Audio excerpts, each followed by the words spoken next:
The Adventures of Tom Sawyer by Mark Twain. Chapter 17.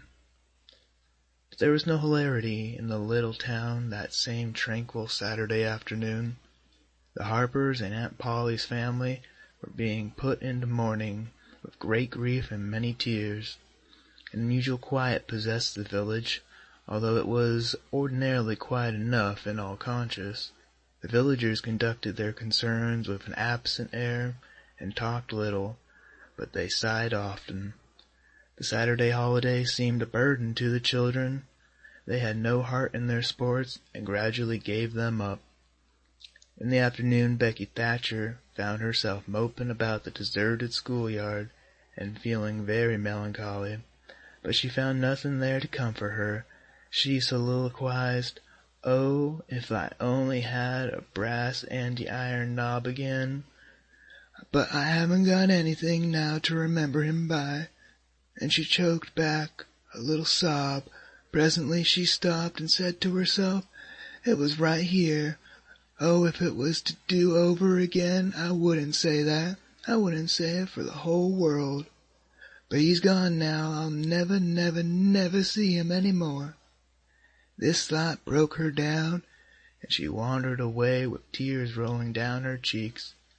And quite a group of boys and girls, playmates of Tom's and Joe's, came by and stood looking over the paling fence and talking in reverent tones of how Tom did so and so the last time they saw him, and how Joe said this and that small trifle, pregnant with awful prophecy, as they could easily see now, and each speaker pointed out the exact spot where the lost lads stood at the time, and then added something like, "And I was a-standing just so, just as I am now, and as if you was him, I was as close as that, and he smiled just this way, and then something seemed to go all over me like awful, you know, and I never thought what it meant, of course, but I can see now."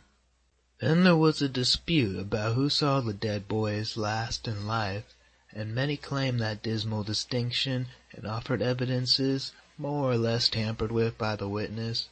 And when it was ultimately decided who did see the departed last, and exchanged the last words with them, the lucky parties took upon themselves a sort of sacred importance, and were gaped at and envied by all the rest.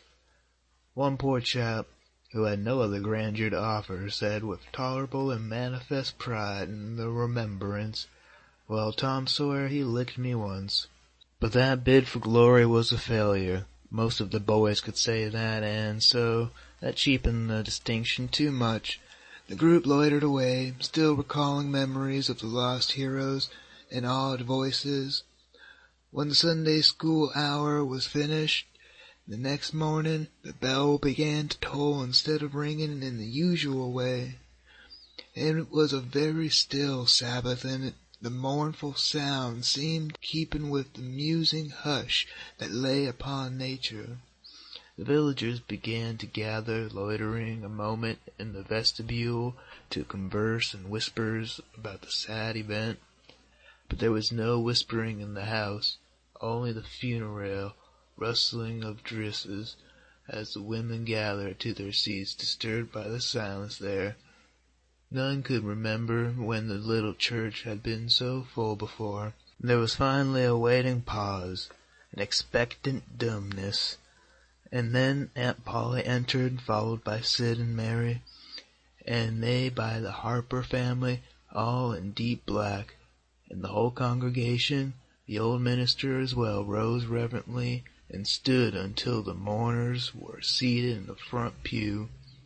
There was another communing silence, broken at intervals by muffled sobs, and then the minister spread his hands abroad and prayed. A moving hymn was sung. The text followed, "I am the resurrection and the life." As the service proceeded, the clergyman drew such pictures of the graces, the winning ways, and the rare promise of the lost lads that every soul there, thinking he recognized these pictures, felt a pang in remembering that he had persistently blinded himself to them always before, and had persistently seen only faults and flaws in the poor boys. The minister related many touching incidences in the lives of the departed, too, which illustrated their sweet, generous natures, and the people could easily see now how noble and beautiful those episodes were, and remembered with grief that at the time they occurred they had seemed rank rascalities, well deserving of the cowhide. The congregation became more and more moved as the pathetic tale went on, till at last the whole company broke down and joined the weeping mourners in a chorus of anguished sobs, the preacher himself giving way to his feelings and crying in the pulpit. There was a rustle in the gallery, which nobody noticed. A moment later the church door creaked. The minister raised his streaming eyes above his handkerchief and stood transfixed. First one and then another pair of eyes followed the minister's, and then almost with one impulse the congregation rose and stared while the 3 dead boys came marching up the aisle, Tom in the lead, Joe next, and Huck, a ruin of drooping rags, sneaking sheepishly in the rear. They had been hid in the unused gallery listening to their own funeral sermon. Aunt Polly, Mary, and the Harpers threw themselves upon their restored ones, smothered them with kisses, and poured out thanksgivings, while poor Huck stood abashed and uncomfortable, not knowing exactly what to do or where to hide from so many unwelcoming eyes. He wavered and started to slink away, but Tom seized him and said, "Aunt Polly, it ain't fair. Somebody's got to be glad to see Huck." "And so they shall. I'm glad to see him, poor motherless thing." And the loving attentions Aunt Polly lavished upon him were the one thing capable of making him more uncomfortable than he was before. Suddenly the minister shouted at the top of his voice, "Praise God, from whom all blessings flow. Sing, and put your hearts in it." And they did.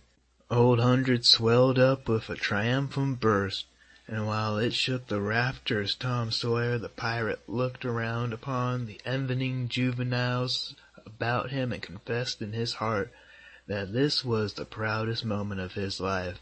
As the souled congregation trooped out, they said they would almost be willing to be made ridiculous again to hear Old Hundred sung like that once more. Tom got more cuffs and kisses that day, according to Aunt Polly's varying moods, than he had earned before in a year, and he hardly knew which expressed the most gratefulness to God and affection for himself. End of chapter 17. Read by Matis Yahoo.